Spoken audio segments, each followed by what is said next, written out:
명쾌한 해설을 해주실 뉴스 전문가 두 분이 스튜디오에 나와 있습니다. 먼저 최진봉 성공회대 교수 나오셨습니다. 안녕하십니까? 어서 오십시오. 안녕하세요.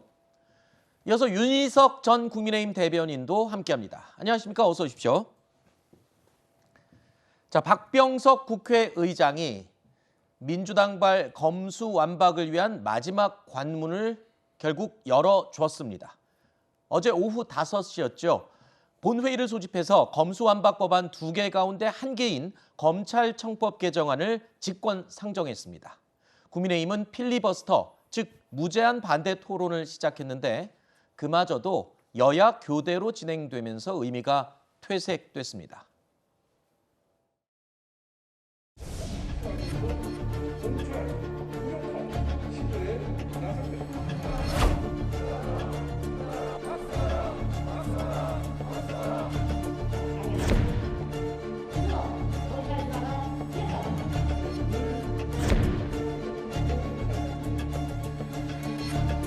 국민의 절반한테는 정말 욕먹고 비토당하고 탄핵당하고 국민 절반이 지지한 거예요. 국민의 절반이 너 나쁜 놈 그런 공직자 있습니까 대한민국에? 그게 통제 없는 브레이크 없는 검찰 수사 권력의 현 주소예요. 5년간 도대체 뭐 하셨습니까? 왜 지금 와서? 이유는 딱 하나죠. 대선에서 패배했으니까. 그러면서 스스로 부끄러운지 검찰 선진화라고 이야기하고 있습니다. 중국 공안제도를 그대로 베끼는 게 어떻게 선진화입니까? 이것은 그냥 거대한 범죄 은닉 군사 작전입니다.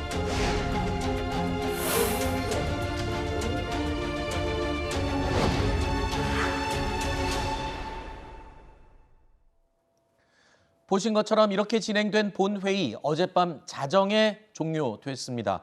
박병석 의장이 민주당이 요구한 이른바 회기 쪼개기 살라미 전략을 수용했기 때문인데요. 원래대로라면 회기가 다음 주 5월 5일까지입니다. 그런데 박병석 의장이 회기를 어제 하루로 단축하는 방안을 본회의 시작하자마자 표결에 붙였고 다수당인 민주당이 무더기 찬성표를 던지면서 필리버스터도 회기 종료와 함께 강제로 끝났습니다. 자, 74년 대한민국의 형사사법체계를 바꾸는 법을 여당이 아무리 수적으로 다수라고는 하지만 과연 이렇게 처리해도 되는 건지 비판의 목소리가 적잖게 나오고 있습니다. 먼저 대변인님 어떻게 보셨는지 소감을 얘기해 주시죠. 어제 국회. 네, 국민들께 참 부끄럽습니다. 박병석 의장께 한가닥 희망을 걸었었는데 역시나 예상을 벗어나지 않고 국민들께 회기 쪼개기라든지 이런 국회법을 원용한 이 꼼수만 학습시켜주는 그런 결과가 됐습니다. 동물국회라고 흔히 얘기하죠. 국회에서 합의가 안 될 경우에 여야가 극렬 대치하는 모습을 그동안 많이 보여드렸었는데 그걸 막기 위해서 국회 선진화법을 만들었고 또 안건조정위원회라는 제도를 통해서 소수야당의 목소리를 반영하는 그런 제도를 안착시켰음에도 불구하고 제도의 취지를 완전히 무색해하는 이런 민주당의 행태에 대해서 뭐라 드릴 말씀이 없을 정도로 자괴감을 느끼고 국민들께 참 죄송하다는 말씀 다시 한번 드립니다. 네, 뭐 위장 탈당이다, 또 회기 쪼개기다 여러 가지 방법이 동원되고 있는데 교수님은 어떻게 보셨습니까? 그러니까 일단 그 초기에 권성동 원내대표가 합의를 하고 합의문을 가지고 의총에 추인까지 받았잖아요. 네.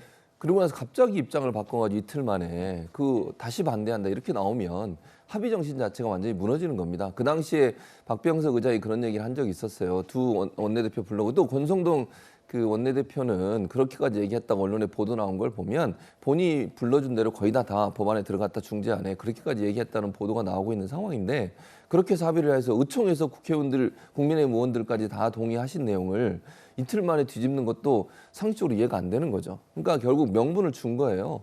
그러니까 지금 현재 이렇게 지금 국회의장이 저렇게 할 수밖에 없었던 것은 본인이 중재안을 냈고 그 중재안을 양측의 원내대표가 다 수용을 해서 의총까지 양쪽 다 받고 나서 합의된 내용이었고 그 내용을 얘기하면서 만약에 한쪽에서 받지 않으면 받는 쪽의 입장에 좀 더 무게감을 실겠다라고 얘기를 했기 때문에 그 약속을 지킬 수밖에 없는 상황이다. 그래서 본인이 중재안을 낸 부분이 합의안이 만들어지고 추인까지 받았음에도 불구하고 갑자기 입장을 바꾼 국민의힘의 태도 자체를 그냥 볼 수 없었기 때문에 의장 입장에서는 처리를 할 수밖에 없지 않았나 이렇게 생각합니다.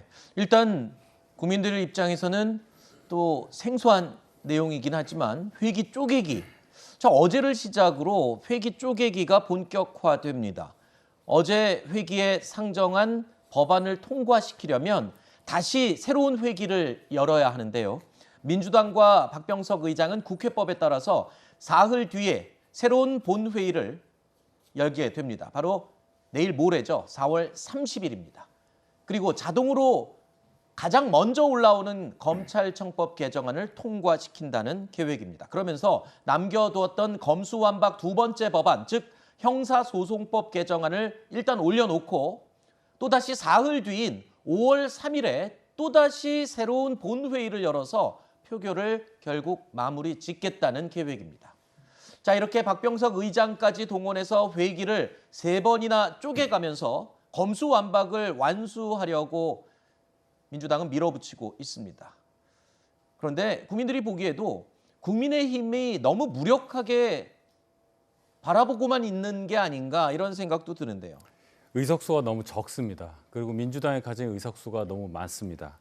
필리버스터라는 마지막 수단이 있는데 이것은 어디까지나 회기가 보장된 상태에서 쭉 발언을 함으로써 회기 끝까지 그래서 결국은 표결이 안 되게끔 막는 소수 야당의 가장 마지막 수단임에도 불구하고 이 어제 본회의 맨 처음에 회기를 쪼개는 어제 하루로 이렇게 줄여버리는 안건부터 올려서 바로 통과를 시킵니다. 거기에는 그냥 과반만 되면 됩니다. 그럼 민주당 단독으로 처리가 되는 거죠. 그래서 국회법의 허점이 상당히 많다. 즉 이렇게까지 여야가 균등하지 않게 상당히 한쪽으로 쏠린 의석 분포가 있은 적이 없기 때문에 이러한 차원에서의 어떤 국회법, 국회 운영이 이런 문제를 낳을 수밖에 없었다. 그리고 아까 말씀하셨지만은 이 검수완박 관련한 중재안을 어디까지나 저희가 합의에 대해서 번복한 부분이 있었기 때문에 명분 면에서도 어느 정도는 좀 저희가 명분을 잃은 측면이 있다. 이 네. 정도 그 지적을 달게 받을 수밖에 없는 상황입니다. 네.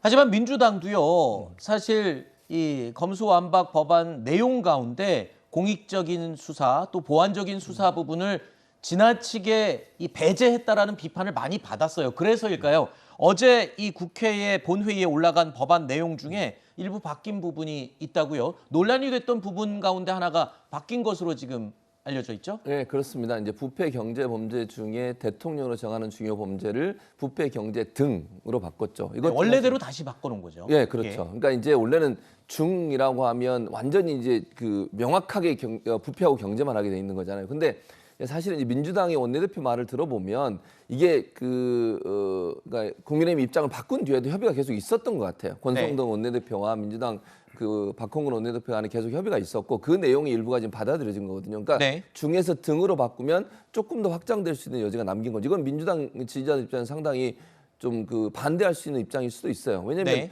임의적으로 해석할 수 있는 요소가 분명히 있는 거거든요. 등이라고 해놓으면 이게 경제 부패만 얘기하는 것이냐 아니면 경제 부패 이후에 또 다른 걸 할 수 있는 거냐 이런 논란이 있을 수 있기 때문에 이 부분은 민주당이 상당히 반대가 있었지만 그래도 국민의힘의 의견을 받아들여서 일정 부분 등으로 바뀌었다고 볼 수 있을 것 같고요. 네. 이런 부분들이 결국은 그 민주당이 그래도 국민의힘을 배려하고 또 국민의힘과 협의하는 과정에서 들어온 내용들을 네. 일정 부분 수용했다 이렇게 볼 수 있을 것 같습니다.